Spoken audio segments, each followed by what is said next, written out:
Today we publish a white paper on immigration, a strategy absolutely central to my plan for change that will finally take back control of our borders and close the book on a squalid chapter for our politics, our economy and our country. Take back control. Everyone knows that slogan. Hello everyone.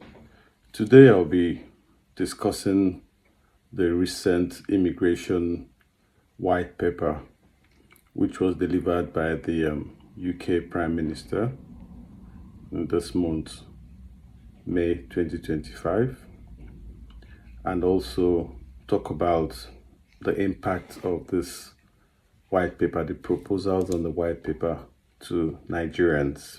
It will be also good for me to state clearly here that a white paper is not a law. Rather, a white paper is more like a proposal of what the government is looking into, the plans that the government have. It will still go through consultation before it will now be passed as a law.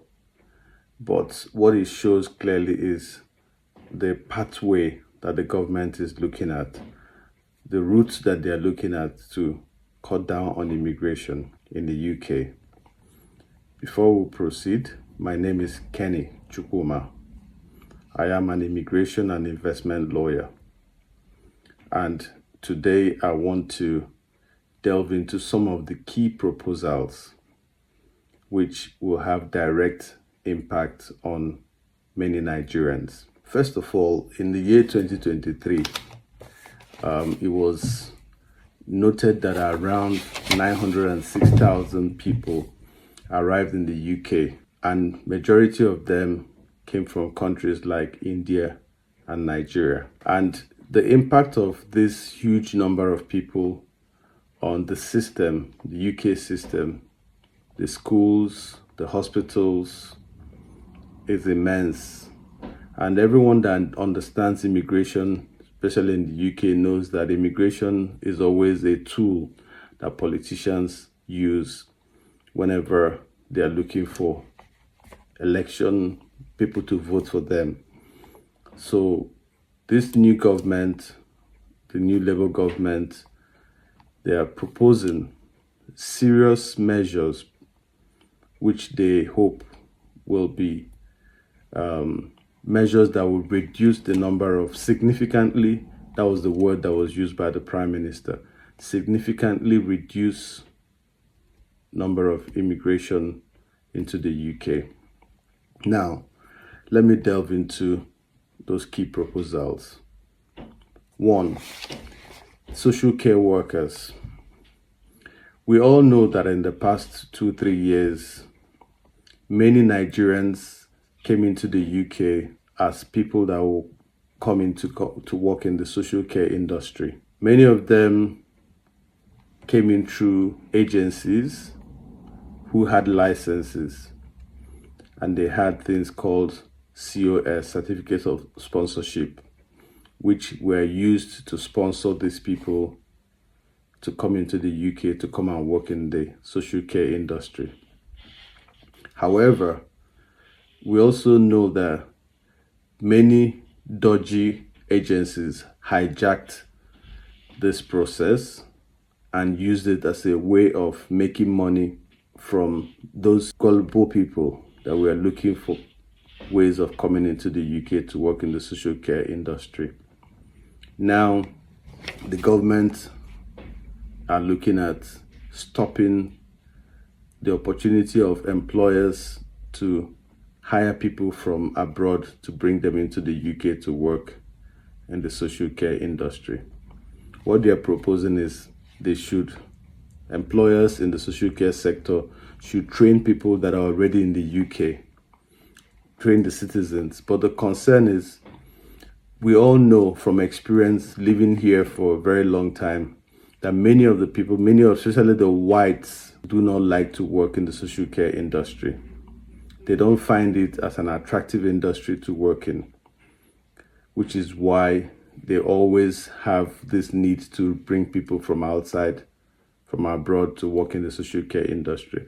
But this immigration white paper is already proposed. It's one of the proposals that employers will not be allowed to bring in people from abroad to work in the social care industry. This will have a huge impact on Nigerians who have taken this opportunity to work in the social care industry to bring in their families so that they can settle in the UK. Now, when this white paper becomes a law, it's obvious that that opportunity will no more arise.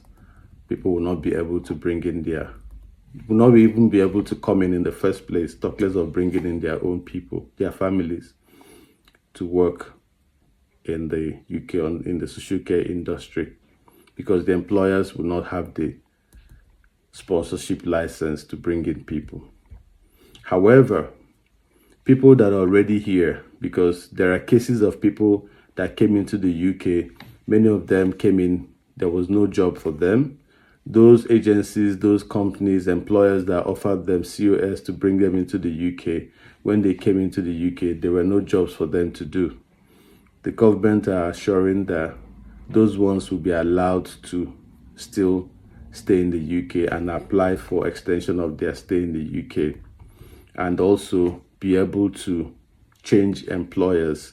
For example, if your employer that brought you into the UK, their license has been revoked, you will still have the opportunity to change employer because you're already in the UK, which is still a good opportunity for Nigerians who are already here, but they are struggling because their employers that brought them into the UK do not have jobs for them, or maybe their license has been revoked. The second proposal that will have a huge impact on Nigerians is around the international students. There are plans for tuition fees paid by international students to be increased. Now, we all know how expensive tuition fees are already, but what they are proposing is that they will increase this tuition fee more. And in that way, it will be more difficult for people to afford these school fees, these tuition fees. It will make it harder for a lot of people to afford it. Then they also plan to make it more difficult for universities to keep their license to sponsor student visas. Every university has a license issued by the government, which with that license is more like a COS, which the care worker industry employers have. With that license, that's what they will use to sponsor students that are coming in to come and study in the UK. Under this new proposal, it will be more difficult for many universities to keep their licenses or to retain their licenses. That means some of them will lose their licenses and will not be able to sponsor international students to come in. This will have a huge impact on Nigerians who rely on international student visas for them to come into the UK. They've already started making it difficult for people that are on student visa to come in with their spouses and their families, except for people that are doing PhD programs and research program. Now they are also looking at making it more difficult for even the people that want to come in to study on their own, by increasing the school fees and also making it more difficult for universities to retain their licenses. There's also a plan for the length of time that it will, for example, when people graduate, there's what you call the graduate visa program. That's the post-study work permit, which gives people 2 years to stay on after they've graduated to work in the UK. There's a new proposal now that 2 years graduate visa will be reduced to 18 months. So they're doing, the purpose of all this is to make life more difficult for people that rely on coming in with student visa to come and live in the UK. They're looking for every way possible to make it more difficult for people to come in and live in the UK through the international student visa route. Now, another key proposal from this immigration white paper, which a lot of Nigerians will be affected by, is the indefinite leave to remain time frame for applying. Normally, before you can apply for indefinite leave to remain, you have to stay in the UK for a qualifying period of minimum 5 years. Now they're looking to increase that minimum 5 years to 10 years. So what that means is that before you can even start thinking of applying for indefinite leave to remain in the UK, you must have spent minimum of 10 years in the UK. At the end of the day, a lot of people will not find it attractive anymore coming into the UK and working, paying tax for 10 years before they can even qualify to apply. It's not like automatic that once you spend that 10-year period, you will get the indefinite leave to remain. No. When you spend the 10-year period, you will now start making your application, which is subject to be approved or not to be approved. So before it used to be 5 years. So over time, they are trying to make things more difficult by the day in order to make it not lucrative anymore for people to come into the UK. Now, we also need to look at the occupation list. They are looking at reducing the number of jobs, employment that are on the occupation list. Before, you used to have quite a number of jobs on the occupation list, which many Nigerians have been able to key in: drivers, bricklayers, plumbers. Now, some of those jobs will be removed from the occupation list, which will now mean that coming into the UK, you have those skills or the knowledge, or you're able to do those kind of work. It will not be possible anymore for you to come into the UK to come and work. So that's going to have a huge impact on Nigerians and other people who will be relying on those routes in order to come into the UK to come and live. But it will also be good for me to make it clear here that, for example, for people that are meant to qualify to do 10 years before they qualify, there are still other routes that are exempt from this 10-year route, 10-year period, qualifying period. For example, people that are married to British citizens, they will still be allowed to apply after 5 years. Or people that come into the UK with through other programs like the Innovator Founder Visa Program or the Global Talent Visa Program.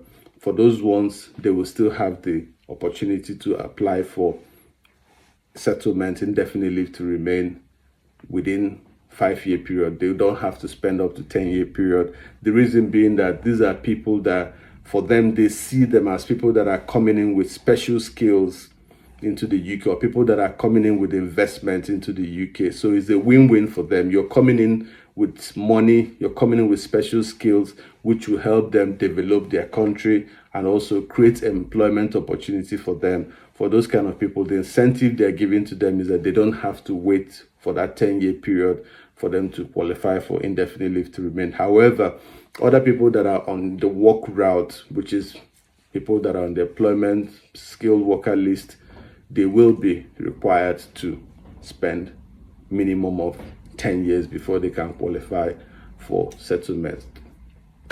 The overarching objective, like I said earlier on, is to reduce immigration in the UK.